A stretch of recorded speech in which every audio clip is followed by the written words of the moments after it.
we got to read and let's get to our last topic here.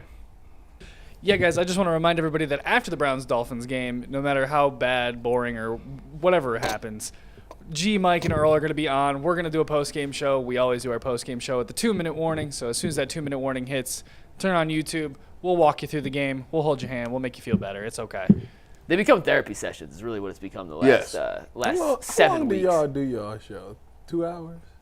No. It has gone an hour and a half before. We've gone an hour. When they beat the Ravens, when Deshaun went 14-14 in the second half, we had like 90 super chats. It ended up going for a while. When they suck, like they have recently. Against the Jets when they lost in like 12 seconds? Yeah. We was on there for like an hour. Because we couldn't believe it. I just couldn't believe it. The last 2 weeks have been like 40 minutes, though. Yeah. So, one last topic to get to before we get to some super chats today. Jerome Ford, over the last 2 weeks, has been pretty impressive. He's the only running back in the NFL this season to have back-to-back games with a 60-yard rush. Tyvis G, has Ford's impressive 2-game streak here made you reconsider your thoughts on him being the future? I see your face, and I agree with you, so I'm just asking the question. Has it made you rethink your future of whether or not Jerome Ford could be the Browns running back 1 for next season? Who, Bambi? He is Bambi. He trots and frolics in the. Can Jerome Ford be the running back 1 next year for the Browns? That's the question? Yeah. Absolutely, he could be. Would I be happy about that? No.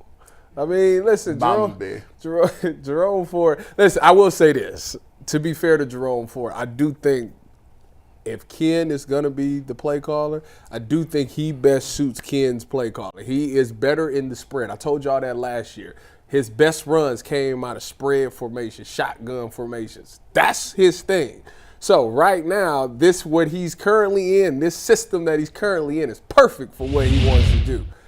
If that's going to be the case, I don't know what they're going to do in the future. I don't know if they're going to go back to Kevin under center stuff or not. But I tell you, in the spread, that's why he's able to do this, because this is what he's used to. You talk about Bambi and picking holes. Well, at the spread, you literally is getting it, all right, then you make your move to where if it's downhill, you ain't got that much time. It's like you got to hit it. So that's why I think he's been able to be really good and effective these past couple of weeks. Just throwing that out there. Under no circumstances. It's Bambi. I mean, he looks so good when he turned it on outside. He be tipping. He be running high, chest high, perfect form. He does have that good form. He be good form. Be looking all good. He be like, man, who is that out there? That's Bambi. Bambi's not doing nothing. The first 17 games of the year, in the third quarter, the fourth quarter, I see him pass up a hole that was just. I said, man, he could get 12, 14 yards right there. And Bambi bounced it out to the side and just went out of bounds for a gain of 6 inches. First play of the game, 60-something yards. But he intoxicates you with these Eric Metcalf-esque runs. He looks real good. He got he's one of them dudes that, like, yo, you come off the bus, he got the white tight suit on. He got a whole cat suit on, all white. 2% body fat. Perfect form. Is he under contract for next year? I do think he has 1 more year left. I mean, that ain't. This is his third year. To answer this question fair, it depends on the style of offense. No. The answer is no. Let's be honest. The answer is no. If they run in the spread, he could be fine. He'll be fine. Could, yes. Should, will, no. If he's your RB2, I think he's a fine RB2. I agree. If you want him to be your third down back, he's pretty good in terms of receiving, but it's too inconsistent. And to G's point, right now, do you know Jerome Ford is third in the NFL in yards per carry behind Saquon and Derrick Henry? It's absurd. So let me but ask it's because he has the 80-yard run and then he has 8 yards for -8. Okay. Negative 18 yards. Who did we play not last week, 2 weeks ago? 2 weeks ago was the Chiefs. Okay, that's who it was. Okay. Yeah, Chiefs. What do you think about the Chiefs defense? It's one of the best, right? It's pretty good, yeah. Okay, so and he had 1 long run. That's what I'm saying. That's just too inconsistent to be your RB1. Wait, can I step up to a little bit of Jerome Ford's defense? Real quick, it's not RB1 long run a game. It's RB1 because you get the most carries. What you got? He getting 70 to 80 yards a game. Those negative yards, how many is it of the quarterback throwing it 6 yards behind the line of scrimmage to him in a check down and then him getting sandwiched immediately? Well, that's not rushing yards, though. I mean, he's getting handoffs, and he tiptoes. He just tips in one spot and runs into his offensive line's hamstrings. Maybe if the offensive line was getting down the field and getting on the fact of the matter is, if our offensive line get to the second level, he going. Jerome Ford's proven if the line blocks correctly, he can turn something. That's what I'm telling you. In 3 years of watching Jerome Ford, Tyvis, have you seen Jerome Ford do anything that turns a poorly blocked play into a positive net gain for the Browns? No, that's not. So he's not an RB1. That's what I'm telling you. We don't have one. I'm not saying we do. That's the best option right now. Man, who we gonna get? That's like saying I'm hungry and I have no food in front of me, so my best option is to eat the table. Like, no. Eat this notebook paper. Yeah, like. I mean, Bambi. Gotta do what you I don't know if I like the I don't get the Bambi reference.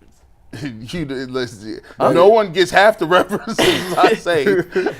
Like no, like because it's a tip. Like prancing. It's like a fawn. Like you just like. Well, I called Evan Mobley Bambi last year. What I would say is this: I would look hard to get another running back, but if we had no choice and had to fall back to him, I'd be okay. If the Browns have Deonta Foreman, Jerome Ford, and Nick Chubb coming off his foot surgery as their backfield trio next year, will they finish higher or lower than 28th in the league? Lower. Man, so what are we talking about here, Tyvis? I just said if you have to go, I would go get another running back. But if I don't get one, I'll be fine with him. So this is what I said. This is tough because when you do shows like this, it's like I try not to think about the Browns. They better draft one. Let's just say that. I try not to think about them. No, I ain't taking them in the first round. Because Tyvis, like there's somebody who's responsible for that room. It isn't like Jerome Ford just showed up. Staley. Like somebody picked these players and specifically was Andrew, wasn't it? These are my running backs that I'm hanging. These is what, and Deonta Foreman is a power back who fumbles on the goal line.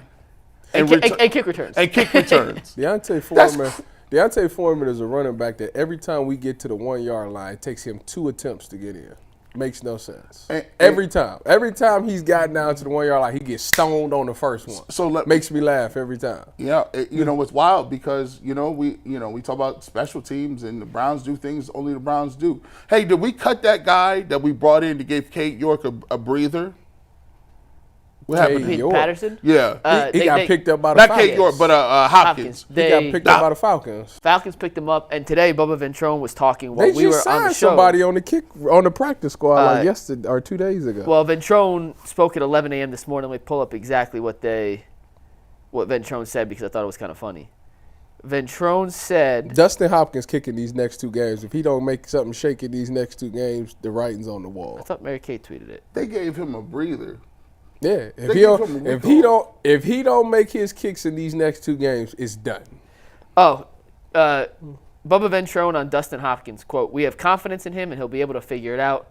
It is an option, though, to sit him for the final 2 games," which tells me they have a ton of confidence in Dustin Hopkins. So and also DTR's healthy and you let him play these next 2 games. He can't make no kicks in these next 2. It's like K. York. They gave K. York every opportunity in the preseason. They let him kick all 4 games in the preseason, and once he missed them in that, it's done. Like, why are we doing? We're not even about to do this. So we need answers. We need to know going into this offseason what you are and what it is, so we know what to do. At what point do you say there is no one performing adequately? Your kicker doesn't. I think we're past that point. Your goal line running backs don't. Jerry Jeudy is. Any receiver besides Jerry Jeudy. No quarterbacks. Wait, you said Jerry Jeudy. I hate to cut you off, but I got to ask Tyvis a question before we get to Super Chats because people got big mad at me on Sunday, Tyvis, for something I said on Twitter, which never happens. And I said, how could a team with one offensive weapon in Jerry Jeudy go through the entire half and target him once? And everyone was saying, well, DTR just can't read a progression. Well, DTR said that he was being double-teamed the entire game. Fair enough. But you played at the highest of high levels in the NFL. Yeah.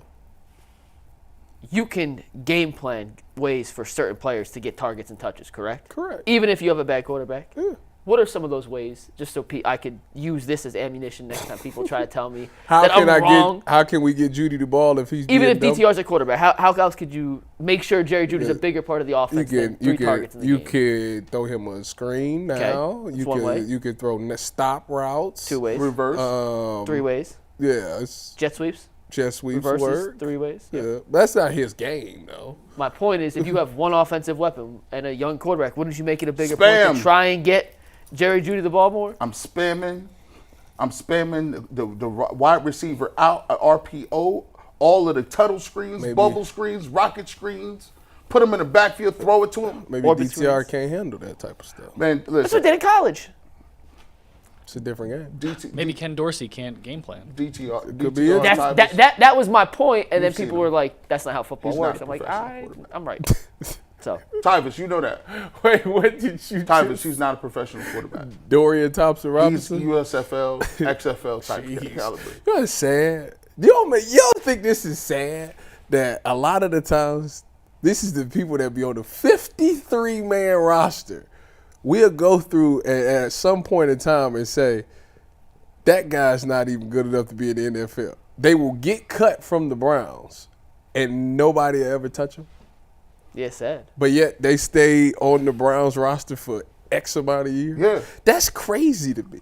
That blows my mind. I always said, Tyvis. Like even me, Tyvis Powell, got cut, and at least I'm talking about I got claimed like that. It's a testament to you, though. Crazy. That's a testament to you. Some people will get on a roster for X amount of years and go right to the workforce and get fired, get cut one time, and never get picked up. That's and the Browns kept him around for that long. And even as bad as I may have been, as bad as my career has been, I made it to 9 different teams. And I'm still waiting for the rebuttal. I'm still waiting for this rebuttal. It's open. It's always classic.